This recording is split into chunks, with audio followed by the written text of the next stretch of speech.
அதாவது தொகுதி மக்கள் ஃபஸ்ட்டு ஒரு 10 நாள்ல இது பண்ணுனதுனால கொஞ்சம் அதிருப்தியில தான் இருப்பாங்க. அது மக்களுக்கு புரிய வச்சுக்கலாம். மக்களுடைய சேவைக்காகத்தான் இதில சேர்ந்துருக்குறோம்.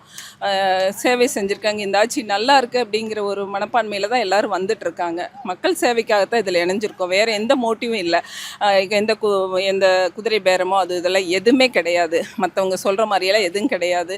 உண்மையாலுமே நல்லா இருக்கு. மக்கள் பணி செய்யறதுக்காக தான் வந்திருக்கோம். 100% இது உண்மை. அதிமுகலேருந்து ஒரு சட்டமன்ற உறுப்பினர் வெளியேறுவதற்கு என்ன காரணம் மேடம்?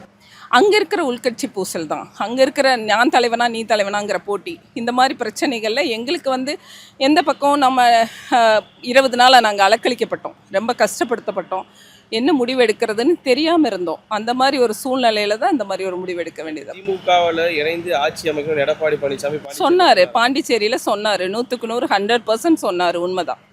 அதனால தான் அந்த மனக்குமுறலால் தான் வெளில வந்துட்டீங்களா?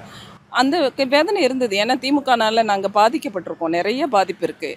எங்கள் போன மாவட்ட ஊராட்சி தலைவராக இருந்தப்போ நிறைய திமுகனால பாதிக்கப்பட்டிருக்கோம். இப்போ டிவிக்கு இணைஞ்சதுலேருந்து இங்கே அணுகுமுறை எப்படி இருக்குது கட்சி சார்பில்? இங்கே நல்ல ரெஸ்பான்ஸ் கொடுக்குறாங்க. எந்த மினிஸ்டருக்கு நம்ம ஃபோன் பண்ணாலும் உடனே அது கேட்குறாங்க. என்னென்னு ரெஸ்பான்ஸ் பண்ணுறாங்க.